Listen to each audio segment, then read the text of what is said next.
Révision ou changement de la Constitution. Pourquoi le PPRD s'oppose à la révision constitutionnelle préconisée par l'Union sacrée? Qu'est-ce qui peut empêcher cette révision selon le PPRD? Débat au féminin, on parle ce samedi avec Maître Arlette Odia, cadre du PPRD. Débat au féminin, c'est tous les samedis après le journal de 13h et dimanche en rediffusion après le journal de 19h.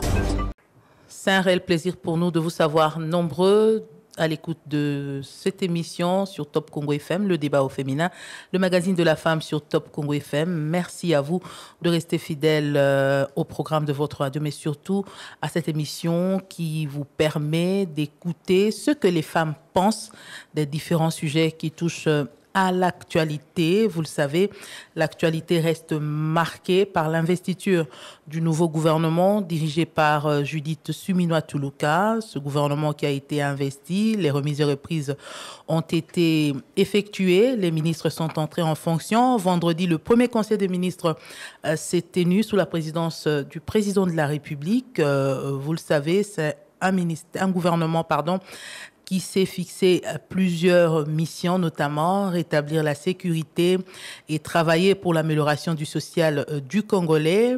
Dans ce numéro du débat au féminin, nous allons parler de l'investiture du gouvernement, du programme du gouvernement, mais également de la révision constitutionnelle, ce sujet qui fait couler encre et salive. Pour en parler, nous avons dans ce studio Maître Arlette Odia, cadre du PPRD. Bonjour Maître Arlette Odia et bienvenue dans ce studio. Bonjour Madame Mami. Alors, vous avez certainement suivi, comme tous les Congolais et tous ceux qui aiment ce pays, l'investiture du gouvernement, la présentation du programme. Qu'est-ce que vous avez retenu de ce programme qui est articulé sur plusieurs axes? Qu'est-ce que vous avez comme contribution à apporter? Qu'est-ce que vous avez comme critique à faire sur ce programme du gouvernement? Merci de votre question. Vous me présentez comme cadre du PPRD. Le PPRD, c'est le parti de l'ancien président de la République, Joseph Kabila Kabange. Le PPRD, c'est ce parti qui a salué l'alternance. Ça veut dire qu'on ne peut pas à la fois saluer l'alternance et ne pas vouloir que les dirigeants qui viennent, qui succèdent, ne réussissent. Cela doit être clair. Mais malheureusement, on a suivi le programme du gouvernement. Et on s'est rendu compte que Madame le Premier ministre n'a pas été à l'écoute, n'a pas été du tout à l'écoute des attentes profondes de notre population, et son programme ne prend pas du tout en compte les vrais problèmes de notre peuple. Quels sont ces problèmes? Vous savez que nous sommes dans un pays où il y a de l'arbitraire partout. Vous verrez que dans tous les secteurs de la vie nationale, il y a des lois. Il y a des principes établis, mais ces principes ne sont pas respectés. Quand il y a un nouveau gouvernement, surtout un nouveau régime qui commence, il faudrait taper la main sur la table, le poing sur la table pour que les habitudes changent. On aurait voulu qu'au lendemain de l'investiture, que tout Congolais qui s'élève quelque part sur l'étendue du territoire national se dise qu'à partir de maintenant, voici ce qui a changé. Mais les remises et reprises ont eu lieu jeudi, madame. Oui. L'investiture, c'est un événement majeur. À son lendemain, il devrait y avoir des changements immédiats. Je vous donne un exemple, parce que j'ai l'habitude de suivre votre radio. Je suis, par exemple, les gens qui se plaignent qu'ils constatent les expatriés acheter des maisons ou des parcelles dans toutes les communes et dans toutes les villes du pays. La conséquence, c'est qu'il n'y a plus des villes ou des communes propres aux Congolais qui font que les prix des parcelles sont moins chers. C'est une solution apportée en une journée, madame. Je ne dis pas que ce devrait être des solutions apportées en une journée, mais il y a des solutions qui peuvent être apportées en une journée, ne serait-ce par l'annonce. Quand les Congolais disent que à partir d'aujourd'hui, un expatrié ne peut pas acheter, par exemple, à Makala, ne peut pas acheter à Bombo. Pourquoi? Parce que quand ces expatriés viennent acheter, ça augmente les prix des parcelles et les nationaux ne peuvent plus acheter des parcelles dans les mêmes communes à des prix abordables. C'est un problème. Il y a des décisions qui devaient être prises de cette manière. Vous allez dans le secteur de la justice. Il y a des lois qui prévoient le coût de la justice, mais elles ne sont pas respectées. Vous allez vous plaindre. Vous êtes en difficulté de présenter votre cas parce que déjà, il n'y a pas suffisamment d'argent pour payer la plainte, pour payer les actes d'huissier. Mais il suffit d'une simple déclaration du Premier ministre pour qu'au lendemain de son investiture, les choses commencent à changer, ne fût-ce que dans les têtes des Congolais. Vous exigez trop, alors que le gouvernement a été investi il y a quelques jours. Le jeudi, c'était je crois la nuit de lundi à mardi. Et il y a eu les remises et reprises qui ont commencé mercredi avec la Première ministre, jeudi avec les restes du gouvernement. Le tout premier conseil de ministres a eu lieu vendredi. Attendons voir ce qu'ils vont faire. Ils parlent de la sécurité, ils parlent du social du Congolais. Et il y a plusieurs axes comme ça dans le programme. Pourquoi ne pas les laisser d'abord travailler et voir dans les... Madame, je vous dis qu'il y a des mesures qui se prennent de manière immédiate et qui font que le gouvernement marque les esprits des Congolais. Vous allez à Brazzaville, vous vous rendrez compte, par exemple, que dans les taxis, quand vous êtes à bord d'un taxi, vous ne pouvez pas descendre à gauche. Vous ne descendez qu'à droite. C'est pour la sécurité des passants ou des usagers de la route. Est-ce qu'on a besoin de 100 jours pour que cette mesure soit efficace? Il y a tellement de mesures qui peuvent se prendre en une journée, qui changent le commun des citoyens. Attendons, alors, on sait tous que les ministres sectoriels, tout comme la Première ministre, ont du pain sur la planche. Il y a beaucoup à faire. Attendons prenons un mois pour voir ce qui va changer. Vous avez attendu la fin des 5 premières années de M. Félix. Ça a accouché d'une souris. Alors, pour vous, quelles sont les actions prioritaires qui doivent être posées par ce gouvernement? Je ne suis pas membre du gouvernement. Je suis dans l'opinion. Vous êtes opinion. Pour vous, opinion, qu'est-ce qui doit être fait dans l'immédiat? Non, mais ce n'est pas à moi de répondre à cette question. Vous savez pourquoi? Parce que ceux qui sont là, qui disent avoir été établis, ils devraient identifier les problèmes de la société, voir ceux qui se résolvent en mi-terme, à long, à court et à moyen terme. Voilà, vous êtes en train de former une catégorie des citoyens attentistes alors qu'il y a des problèmes. Un autre fait, c'est que le Premier ministre s'amène sans vision. En politique, la vision, c'est l'objectif principal. Posez-vous la question, comment les autres premiers ministres ont eu à travailler, quel a été leur rendement lorsqu'ils sont venus au pouvoir avec une vision claire et précise. Déjà que le gouvernement travaille toujours en concertation avec le président de la République. Posez-vous des questions. Pourquoi les autres ont réussi, certains ont réussi, et d'autres n'ont pas pu réussir? Vous vous rendrez compte que tout Premier ministre qui s'est emmené au pouvoir avec une vision précise, ça veut dire un objectif principal, il a gagné son pari. Mais je crois que la Première ministre s'est fixée comme objectif rétablir la paix et changer le social du Congolais. Madame, ça, ce n'est pas un objectif au sens de ce que je vous dis. Monsieur Matata Ponyo, il s'emmène comme Premier ministre avec une mission précise, laquelle il faut bancariser les citoyens. Directement, les citoyens sont bancarisés. Quand Mouzito est venu avec, avant lui, le patriarche Gizenga, c'était de stabiliser la vie politique au pays, à travers notamment la loi sur l'opposition, et travailler en vue d'atteindre le point d'achèvement, l'initiative PPTE. Et il y a eu ce point d'achèvement atteint. Le Premier ministre Tshibala, il vient avec l'objectif d'organiser des élections. Vous vous souvenez de ce spot qui passait sur votre radio? Le Premier ministre a organisé kaka élection. Ça veut dire que tout citoyen retient déjà qu'en plus de toutes les autres initiatives que prendra ce gouvernement, il y a un objectif principal. Cet objectif qu'on ne devrait pas rater. C'est ça qui a manqué à ce programme de gouvernement et ça, vous le savez. Et le grand problème avec l'actuel gouvernement, c'est que le président de la République lui-même, il n'a pas de vision.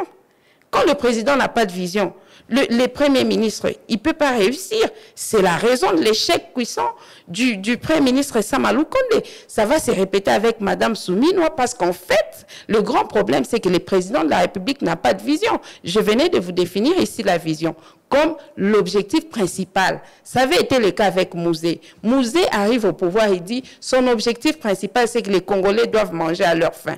Il crée en 97 les services nationaux. L'objectif principal pour lui, c'est que la monnaie avait perdu sa valeur. Directement, il initie le changement des monnaies. Le gouvernement est en train de naviguer à vue. Madame, s'il vous plaît, oui, mais justement, le gouvernement est en train de naviguer à vue parce que le président de la République n'a pas de vision. Joseph Kabila arrive au pouvoir et dit son objectif, c'est la démocratisation du pays. La même année, il promulgue la loi sur les ASBEL pour permettre aux structures de la société civile de commencer à fonctionner. La même année, il convoque le dialogue intercongolais pour amener la classe politique aux élections, donc rendre effectif la démocratie dans notre pays, mais surtout réunifier le territoire. Ça, c'est en fait ce qu'on appelle vision, ce qu'on appelle objectif principal. C'est qu'on peut tout échouer, mais pas ça. Mais Mme Souminoua, elle ne vous le dit pas. Elle ne vous le dit pas. Qu'est-ce que vous avez retenu vraiment de son programme? Et ce programme, il n'est vraiment qu'à la disposition de ceux qui ont étudié, de ceux qui ont un certain niveau, de ceux qui peuvent comprendre quelque chose dans un écrit. Mais le programme de gouvernement est supposé être des programmes de tous les Congolais. Même ceux qui ne parlent pas français, ils doivent pouvoir retenir quelque chose. Mais ce n'est pas le cas. Mais les gens ont retenu retour de la paix à l'est du pays. Les gens ont retenu stabilisation du taux de change. Les gens ont retenu création de l'emploi. Les gens ont retenu liaison des provinces avec la réhabilitation des infrastructures et la construction. Les gens ont retenu achèvement du programme de 145 territoires et poursuite. Vous parlez de quels gens? C'est ces gens-là que je venais de vous dire. Les gens qui peuvent lire. Les gens qui peuvent écrire. Vous voulez dire que c'était différent avec les gouvernements précédents? Même ceux qui ne savaient pas lire retenaient quelque chose? Mais bien sûr, madame, même ceux qui ne savaient pas lire. Quand je vous dis qu'il y a un citoyen qui répétait sur votre chaîne, gouvernement est organisé kaka élection. Et on vous dit que celui-là ne savait pas lire. Il est déjà venu ici. Non, c'est pour vous dire que le programme du Premier ministre Tchibala comportait bien sûr plusieurs lignes, mais pouvait donner quelque chose à noter pour tous les citoyens.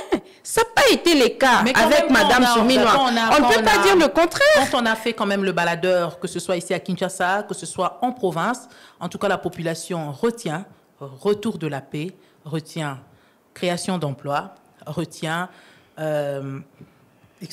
retient stabilisation du taux de change. En tout cas, c'est les grandes lignes qui ressortent et que la population a retenues. Nous reviendrons le jour où ce gouvernement sera parti et vous et moi, on se rendra vraiment compte qu'il a échoué lamentablement.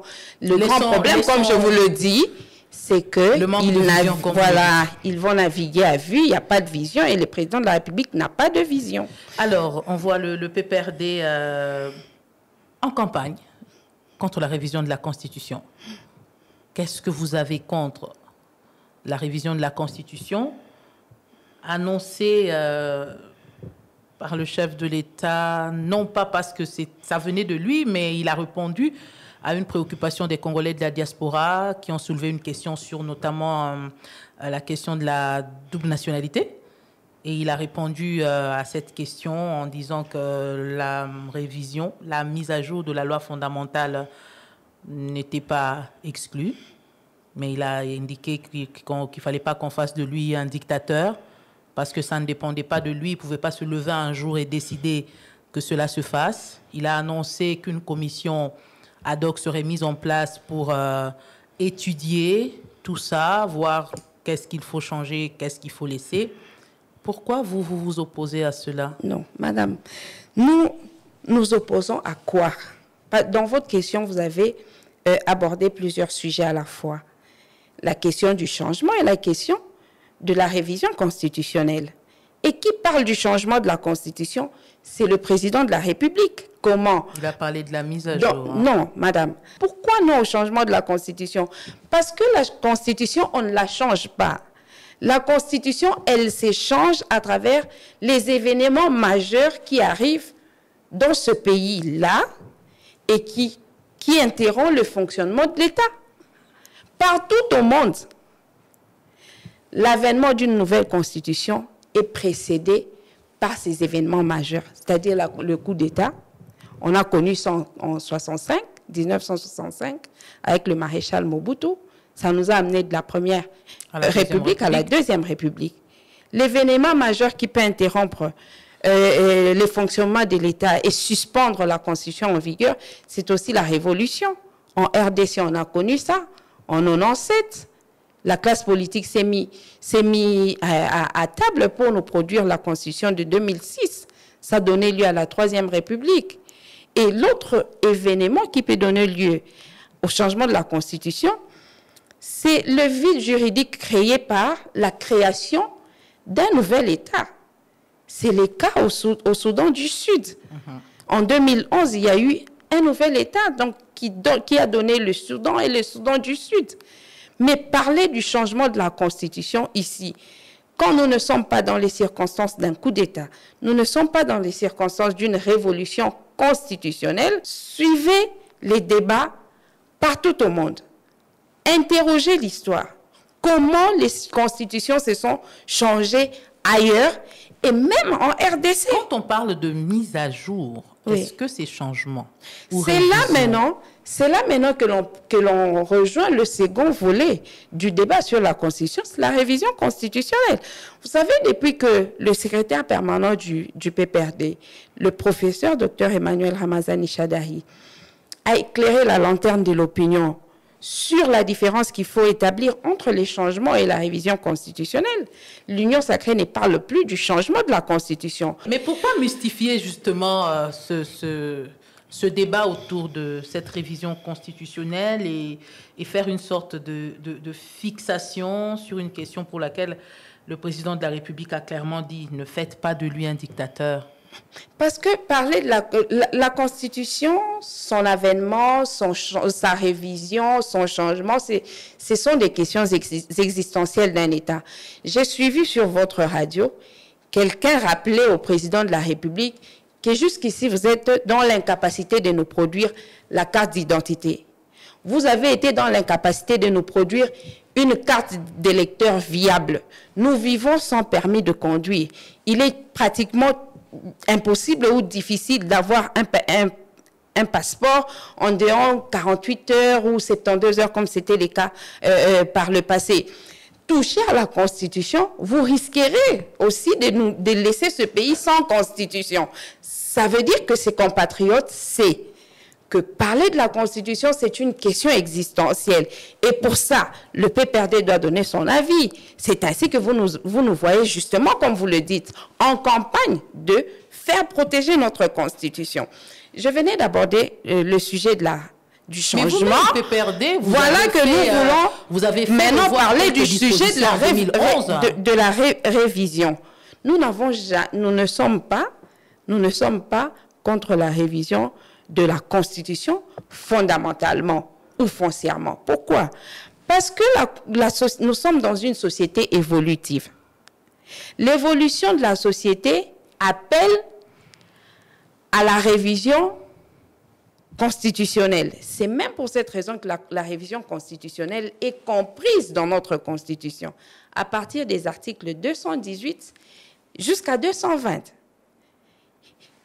Dans ces conditions, nous ne pouvons pas, tout simplement, par plaisir, dire que nous sommes contre la révision constitutionnelle. Même les Congolais ne les comprendraient pas.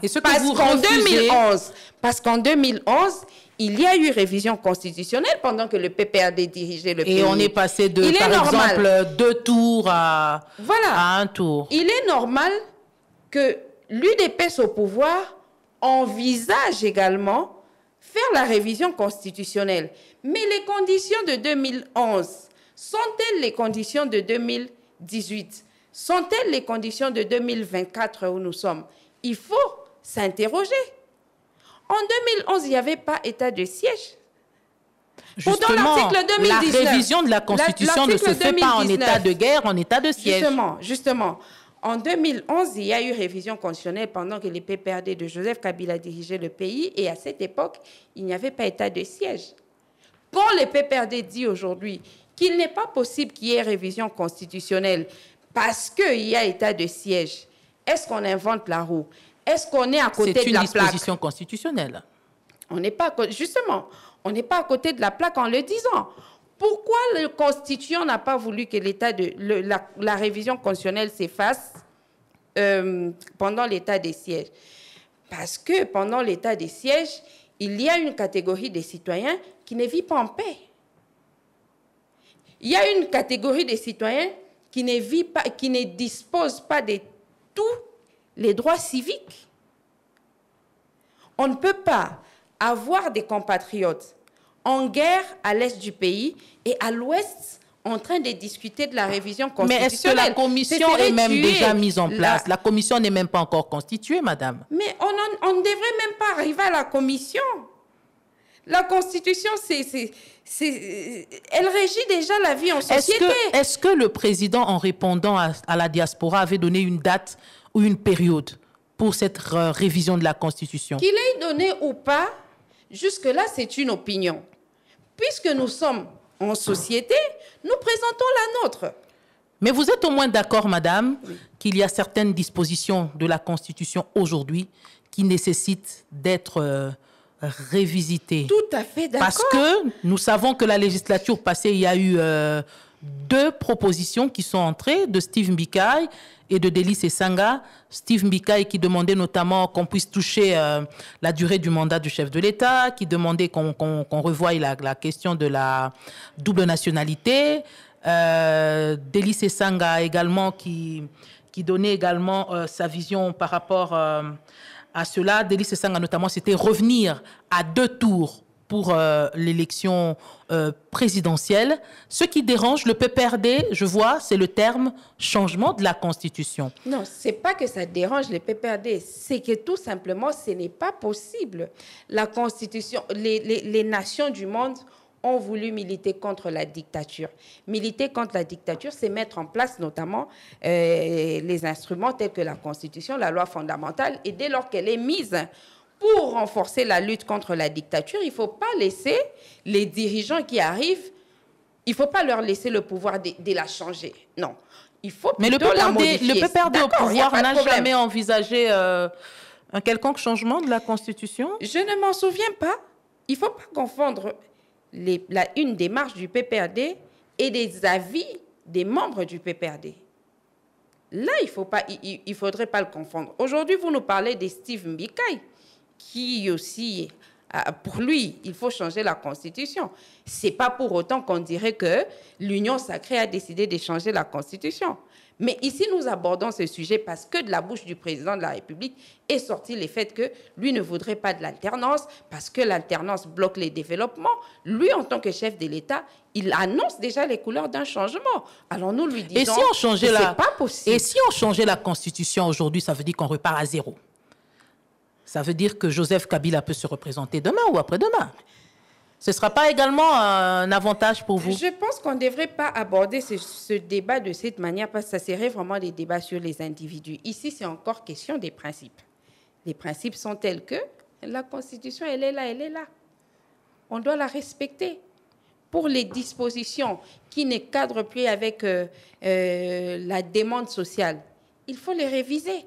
Ça, c'est clair, la Constitution les prévoit. Mais le mécanisme des révisions est également prévu par cette Constitution. Pourquoi ceux qui nous dirigent n'aiment pas respecter la Constitution? Madame, jusque-là, on est tous d'accord que c'est une réponse que le président a donnée, mais jusque-là, officiellement, il n'y a aucune démarche allant dans le sens de cette révision. C'est jusque-là les gens qui... Parce que jusque-là, nous n'avons vu aucune communication officielle annonçant la constitution de cette commission qu'avait annoncé le président de la République. Et même le porte-parole du gouvernement sur nos antennes a indiqué que cette commission n'était pas encore mise en place et qu'au moment opportun, une communication serait faite. Mais si jamais, en constituant cette commission, on faisait appel au PPRD pour apporter son expertise, pour apporter son expérience, parce qu'on sait que le PPRD était là au pouvoir quand la Constitution de 2006 a été écrite et la révision de 2011, c'était encore avec vous.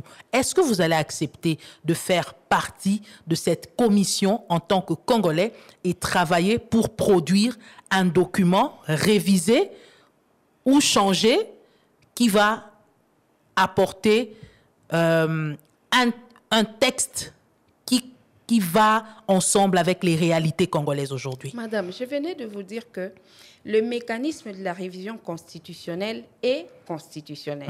C'est prévu dans notre Constitution. Mais pourquoi aller à côté? Quand on veut d'une Constitution que tout le monde peut respecter, quand celle-là est en place, respectons-la. Le secrétaire permanent du PPRD a été ouvert par rapport au débat et aux échanges sur la Constitution.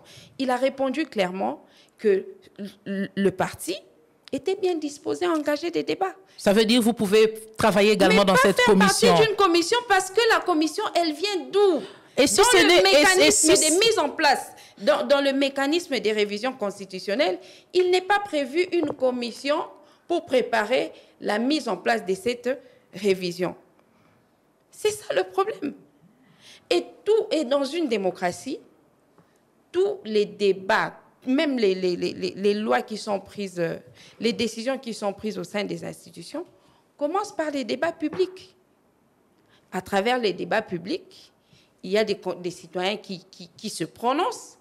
Les médias sont aussi faits pour ça. Et à la place de cette commission, vous souhaiterez qu'on mette quoi? Madame, parlons de la Constitution. Le président de la République s'est barré toutes les routes qui mènent vers la révision constitutionnelle, à travers notamment la manière dont les institutions ont été mises en place. Je voudrais plus parler de l'Assemblée nationale. Vous savez que la révision constitutionnelle, elle doit passer par l'Assemblée nationale et le Sénat. Ou par les 100 pétitions, référendums et tout ça. Oui, quand il s'agit de la pétition ou de la proposition et même du projet. Voilà. Maintenant, quand cette Assemblée nationale est illégitime, ça pose un problème. Vous savez que cette Assemblée nationale est illégitime à deux niveaux. D'abord, ce n'est pas l'ensemble du territoire national qui a connu les élections. Vous savez qu'il y a des parties du territoire national dans lesquelles il n'y a pas eu des élections. Si bien que la Cour constitutionnelle a scandalisé les Congolais en décidant que les élus de 2018 soient reconduits et deviennent les élus de 2023. C'est quel genre d'Assemblée nationale?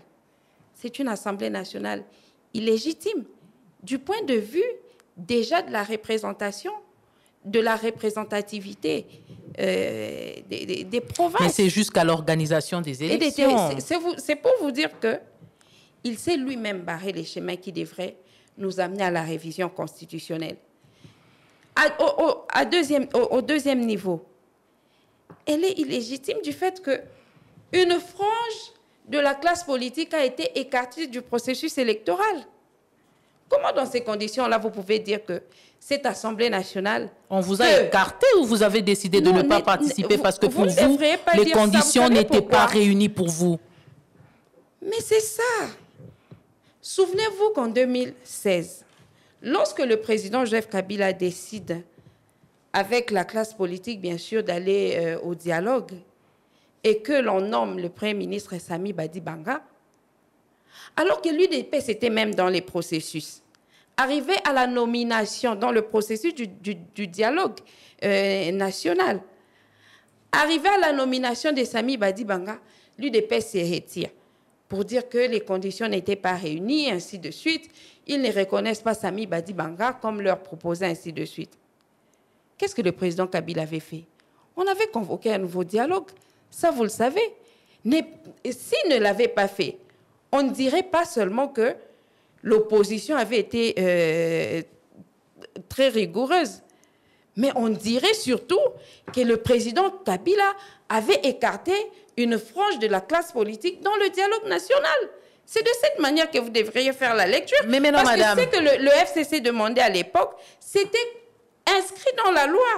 On ne les sortait pas de la tête. Aujourd'hui, madame, nous avons les élections déjà organisées, les institutions mises en place. D'accord. Et vous êtes en train d'évoluer dans l'opposition.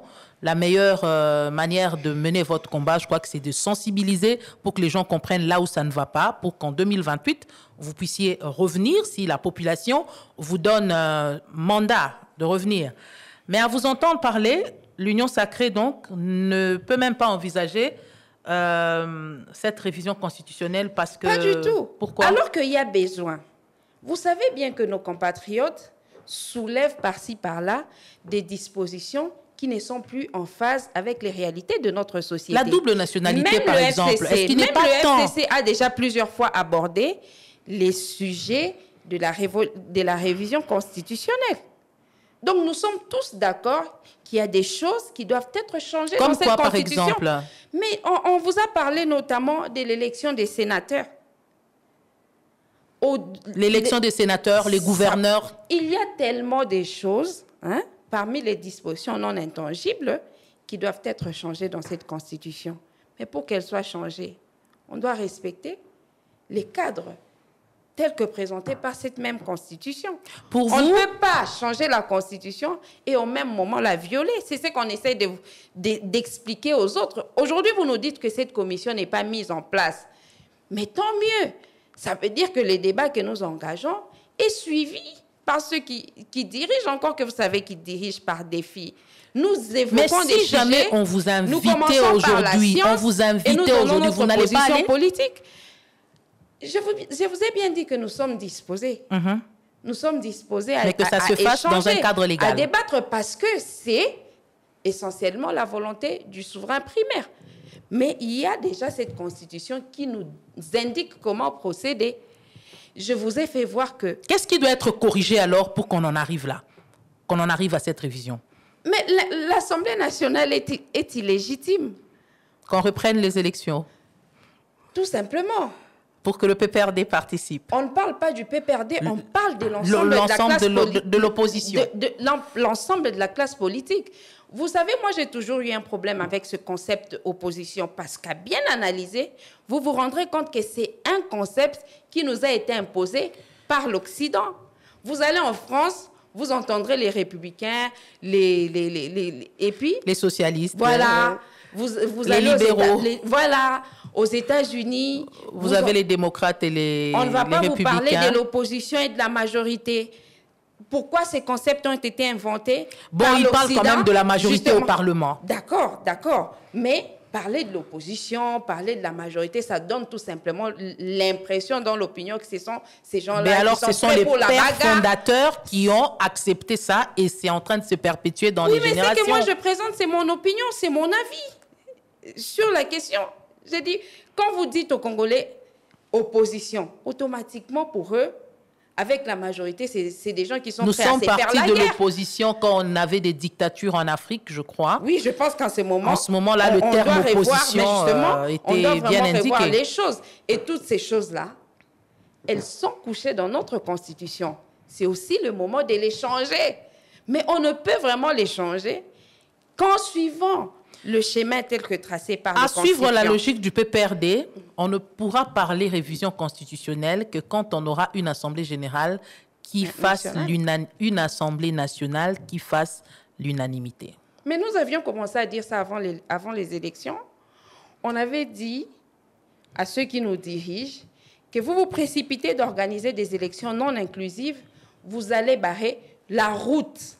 Pas seulement à leurs différentes initiatives, mais vous barrez la route au développement. Aujourd'hui, c'est les Congolais qui sont en train de souffrir. Ils ne nous comprenaient pas. Le secrétaire permanent du PPRD a dit, vous dites que c'est de l'histoire. La page est tournée, mais ça ne va pas s'effacer. Ce sont des faits qui existent. Jamais on ne dira qu'à l'époque de Joseph Kabila, voilà, il avait organisé des élections non inclusives. Mais chaque fois, on le rappellera, quand il s'agira de parler de Félix Tshisekedi Tshilombo, on lui dira, mais comment Joseph Kabila avait été capable de revenir même sur les dialogues d'Ediam Kodjo, au dialogue de l'Église catholique, ainsi de suite. Mais vous, qui venez de l'opposition, qui avez milité pour l'alternance, qui comprenait aussi que les exigences du FCC, c'était des exigences légales. Vous vous êtes imposés.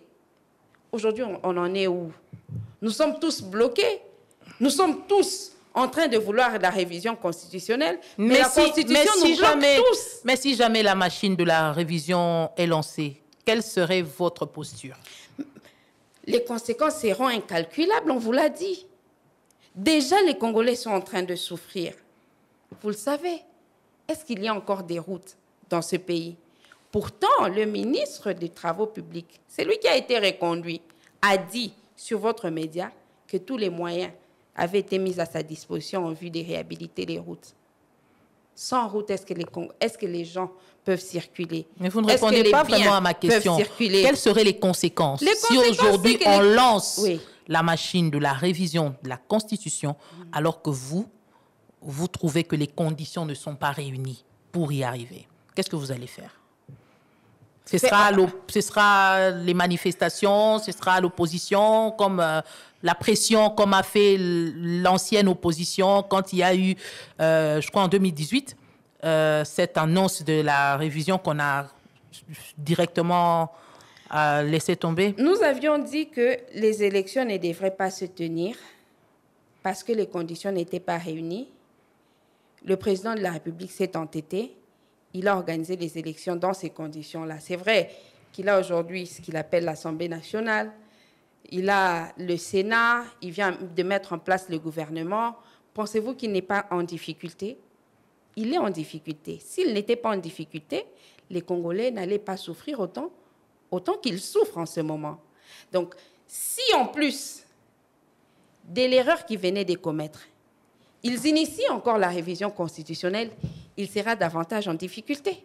Et cette difficulté, ce sera des conséquences incalculables. Doit-on continuer à réfléchir dans le sens de tuer cette nation qui est la nôtre, de laquelle nous avons la responsabilité de veiller sur cette nation? On va aller de défi en défi. Je ne pense pas que ça devrait être le cas. Mais déjà, à travers vos questions, je sens qu'ils sont en train de reculer. Et à juste titre, ils reculent à juste titre. Parce qu'ils se sont barrés, ils ont barré le passage à tous les Congolais de pouvoir procéder à la révision constitutionnelle dans le respect de la Constitution. Cette révision doit attendre que le PPRD revienne au pouvoir. Le PPRD est un parti politique. Vous savez qu'après l'alternance, surtout après la dissolution de la coalition FCC-Cash, beaucoup ont prophétisé de la chute du PPRD, de la disparition du PPRD. Mais je suis en face de vous, vous dites que vous ne me sentez pas. On sent quelques individus dans le PPRD qui s'expriment. C'est vrai que votre Ramazani Chadari, on le revoit depuis cette histoire de la révision constitutionnelle, mais vraiment, ça faisait un bon moment qu'on ne l'entendait plus. Oui, mais la politique, c'est aussi ça.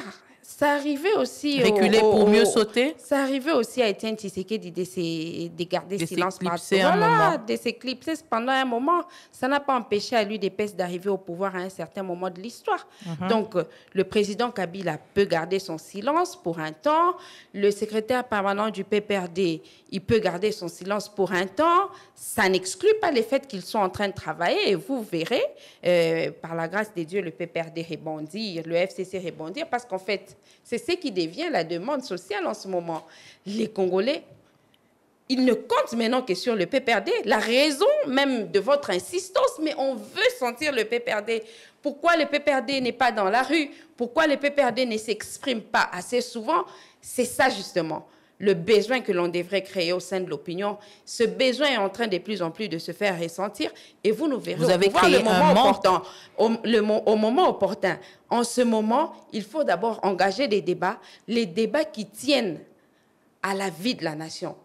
Nous parlons des questions existentielles, nous évoquons la science, nous faisons des prises de position politiques et ça fait justement vivre encore le peu de démocratie qui existe encore au pays.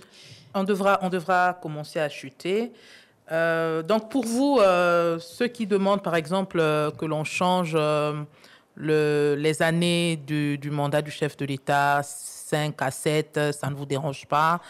Ça, c'est une matière intangible, malheureusement. C'est 220. Ouais. C'est repris dans l'article 220. Pour vous, même si révision il y a, on ne touche pas à l'article 220.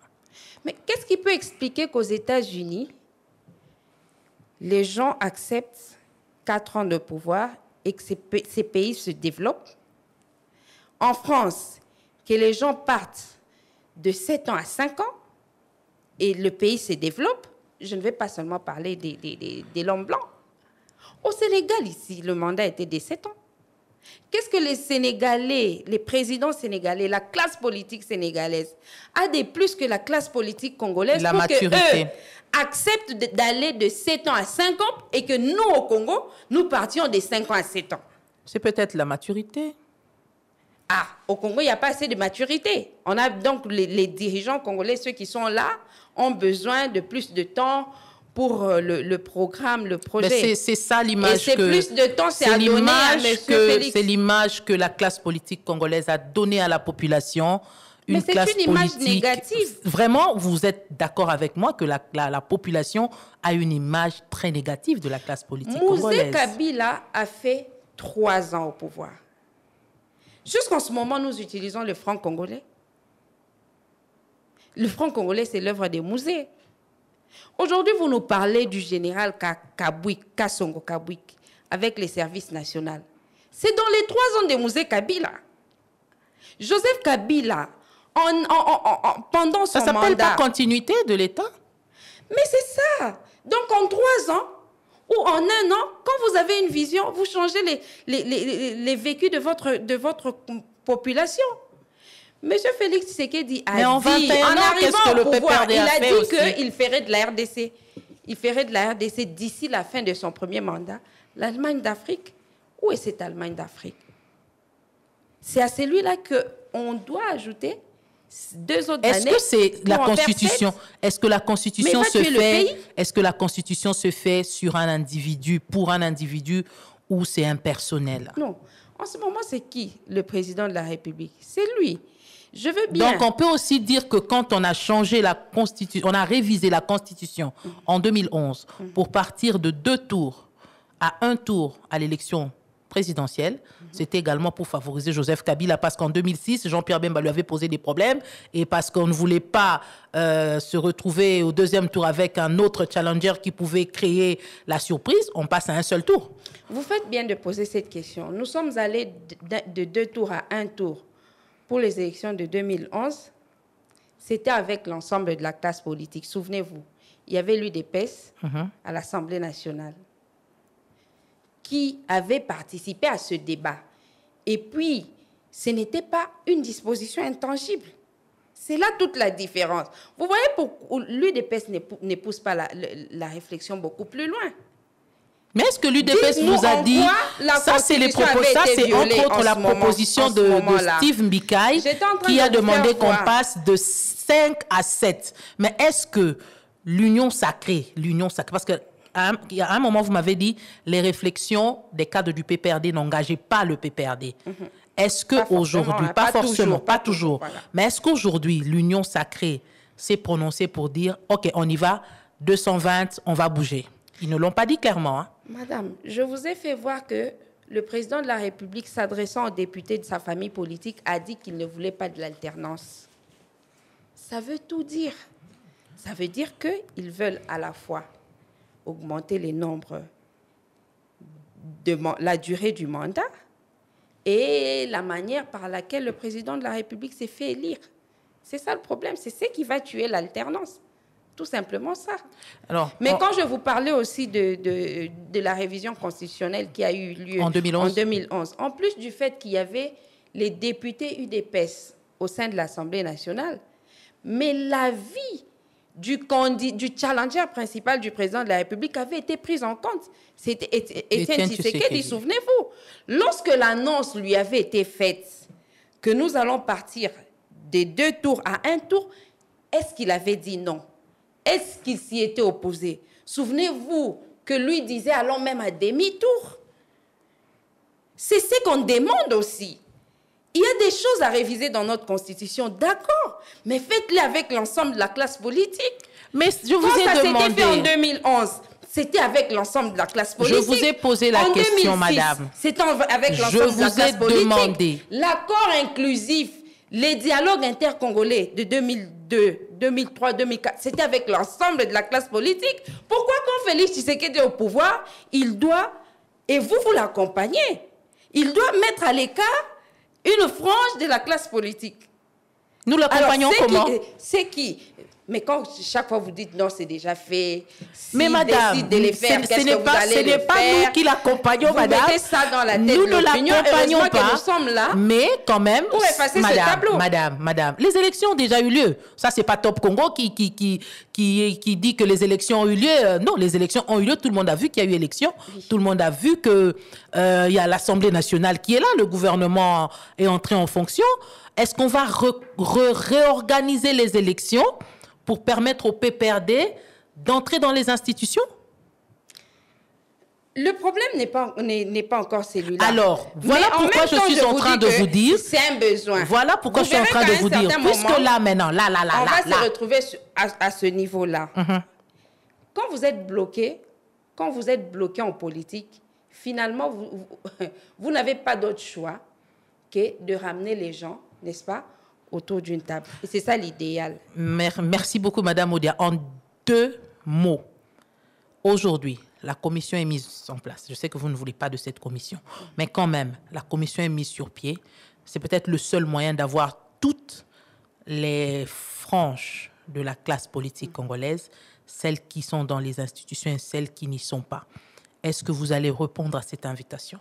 Nous sommes pour le débat national sur la Constitution, mais nous sommes contre la violation de la Constitution en vue de la révision de la Constitution. C'est notamment la mise en place de la commission.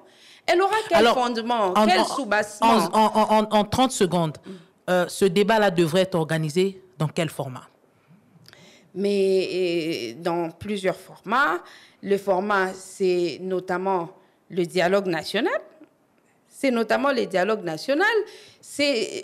Je dois quand même dire que ça, c'est une question qui doit d'abord être débattue dans les états-majors politiques. Vous voyez? Quand c'est ainsi débattu, et puis il y a les avis. Vous savez qu'en démocratie, quelquefois on recourt à la règle du nombre, autrefois on recourt à la règle du consensus. La règle du nombre lorsque c'est la proposition de la majorité, le consensus lorsque c'est une proposition qui vient de l'opposition ou de la minorité. Voilà. Donc moi, je pense que le moment venu, notre famille politique, notre parti politique va se réunir et donner sa position officielle. Mais pour le moment, tout ce que nous pouvons dire, c'est que vouloir réviser la Constitution, c'est les souhaits de tous les Congolais, mais respecter le mécanisme de la révision de la Constitution, c'est l'obligation constitutionnelle qui nous est faite. Et on ne peut pas nous en passer. En ce moment-ci, le président de la République s'est barré tous les couloirs en vue de la révision constitutionnelle. La faute n'est pas à retrouver auprès des citoyens congolais, la faute n'est pas à retrouver auprès du FCC, parce que voilà, les FCC n'avaient pas participé aux élections. On ne pouvait pas participer aux élections quand, dès le départ, vous avez commencé à violer nos droits. En tant qu'acteurs politiques, en tant que famille politique, nous avons l'obligation d'exiger le respect des droits. Sinon, quand on ne respecte pas vos droits et que vous n'exigez pas, vous ne saurez pas l'exercer. C'est lui qui décide de ne pas respecter les droits des autres, il se met en difficulté. Je voudrais que les jours où vous aurez encore une prochaine interview avec le président de la République, vous puissiez un peu lui poser de la question du moment où il ne sera plus au pouvoir. qu'est-ce que ça lui fera quand on va chaque fois lui rappeler que voilà, Kabila lui avait chaque fois réuni la classe politique et même le maréchal Mobutu, il réunissait la classe politique, il respectait les droits des uns et des autres, mais lui au pouvoir, chaque fois c'est des passages en force. Chaque fois c'est écarter le FCC, écarter Joseph Kabila, écarter les autres, on s'impose, on y va, et aujourd'hui, ils sont en difficulté. On a compris que pour vous, la révision de la Constitution est nécessaire et importante, mais les conditions ne sont pas réunies pour faire cette révision durant cette législature. Voilà, les conditions, elles sont constitutionnelles. Merci beaucoup, Madame Arlette Odia. Je rappelle que vous êtes cadre du PPRD. Vous avez été avec nous dans ce studio pour parler notamment de pourquoi vous êtes en train de vous opposer à la révision de la Constitution telle que présentée aujourd'hui. Mais on a également parlé en quelques lignes du programme du gouvernement. C'est par ici que nous mettons un terme à cette émission. Merci à Patrick Mungongo qui a assuré la partie vidéo, John Kondé qui a assuré la prise de son, Isabelle Mwengo qui nous a aidé dans la préparation de cette émission. Merci également à Miguel Mena qui a tout coordonné. N'oubliez pas, le rendez-vous, c'est tous les samedis après le journal de 13h. La rediffusion, c'est le dimanche après le journal de 19h. Dieu voulant, nous allons nous retrouver la semaine prochaine pour un autre numéro avec le même plaisir. D'ici là, portez-vous bien, au revoir. Révision ou changement de la Constitution. Pourquoi le PPRD s'oppose à la révision constitutionnelle préconisée par l'Union sacrée? Qu'est-ce qui peut empêcher cette révision? Selon le PPRD, Débat au féminin en parle ce samedi avec Maître Arlette Odia, cadre du PPRD. Débat au féminin, c'est tous les samedis après le journal de 13h et dimanche en rediffusion après le journal de 19h.